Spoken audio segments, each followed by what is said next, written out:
I am happy to join with you today in what will go down in history as the greatest demonstration for freedom in the history of our nation. 50 years ago, a great American in whose symbolic shadow we stand today signed the Emancipation Proclamation. This momentous decree came as a great beacon and light of hope to millions of Negro slaves who had been seared in the flames of withering injustice. It came as joyous daybreak to end the long night of their captivity. But 100 years later, the Negro still is not free.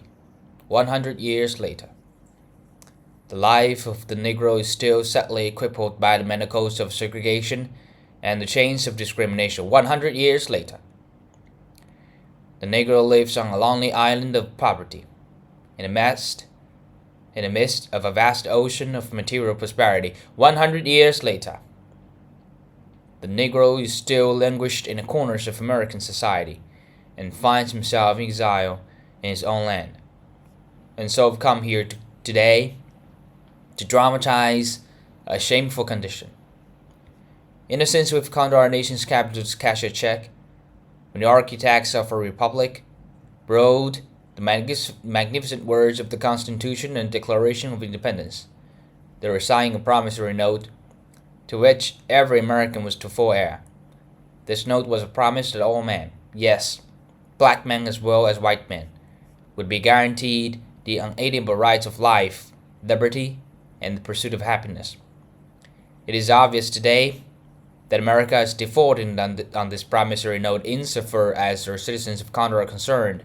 Instead of honoring this secret obligation, America has given the Negro people a bad check, a check which has come back marked insufficient funds. But we refuse to believe that the Bank of Justice is bankrupt. We refuse to believe that there are insufficient funds in the great votes of opportunity of this nation, and so have come to cash this check. A check that will give us, upon demand, of the riches of freedom and the security of justice. We have also come to this hollow spot to remind America of the fierce urgency of now. This is no time to engage in the luxury of cooling off or to take the tranquilizing drug of gradualism. Now is the time to make real the promises of democracy. Now is the time to rise from the dark and desolate valley of segregation to the sunlit path of racial justice. Now is the time to lift our nation from the quicksands of racial injustice to the solid rock of brotherhood. Now is the time to make justice a reality for all of God's children. It would be fatal for the nation to overlook the urgency of the moment. This sweltering summer of the Negro's legitimate discontent will not pass until there's an invigorating autumn of freedom and equality. 1963 is not the end, but the beginning.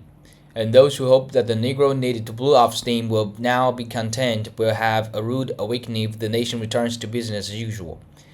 There will be neither rest nor tranquility in America until the Negro is granted his citizenship rights. The whirlwinds of revolt will continue to shake the foundations of our nation until the bright day of justice emerges.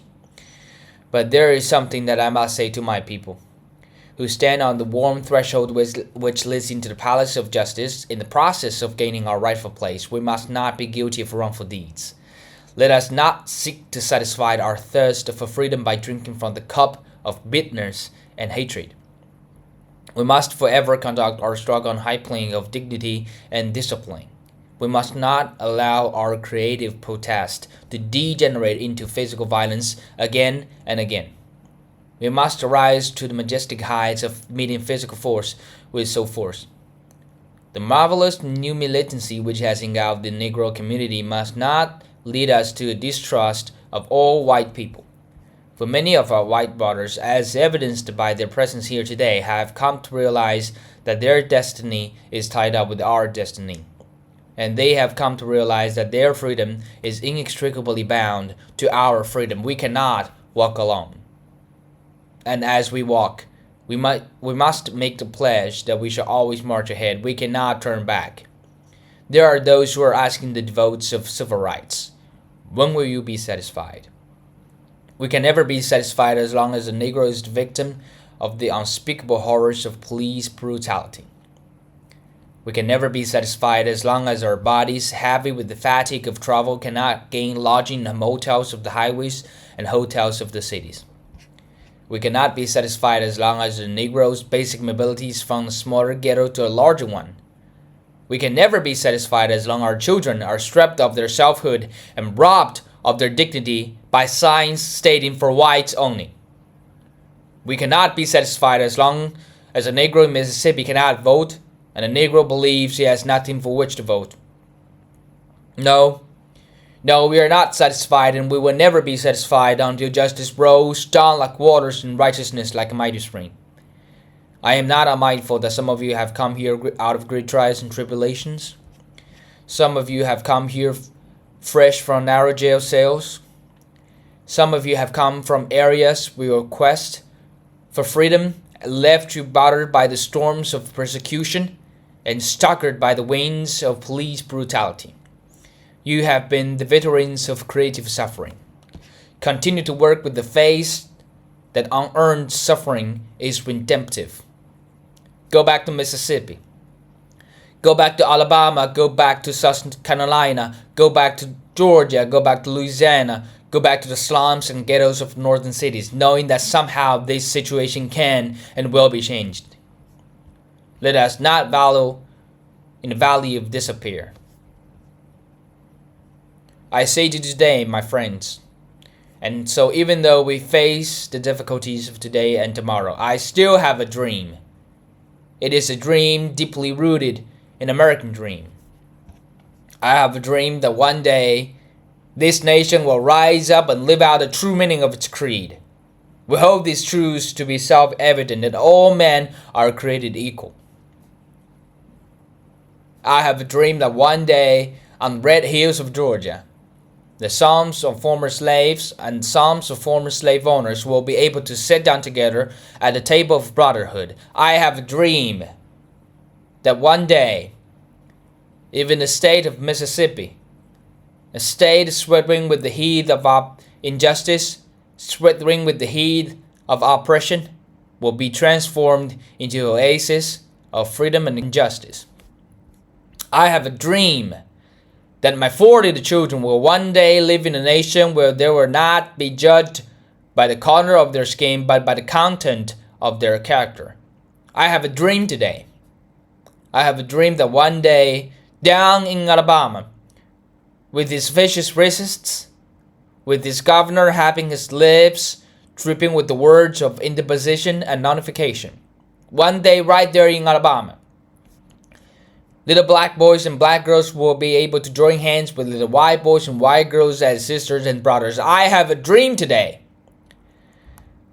I have a dream that one day every valley shall be exalted, and every hill and mountain shall be made low. The rough places will be made straight, and the crooked places will be made straight. And the glory of the Lord shall be revealed, and all flesh shall see together. This is our hope.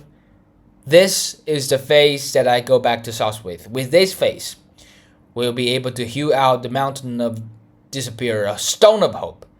With this faith, we will be able to transform the jungling discourse of our nation into a beautiful symphony of brotherhood.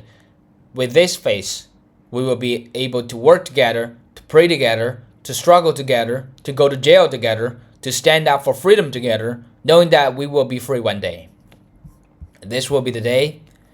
This will be the day when all of God's children will be able to sing with the new meaning. My country, thieves of thee, sweet land of liberty of sea, I think. Land where my fathers died. Land where the pilgrims pride. From every mountainside, let freedom reign. And if America is to be a great nation, this must become true. So let freedom reign from these prodigious hilltops of New Hampshire. Let freedom reign from the mighty mountains of New York.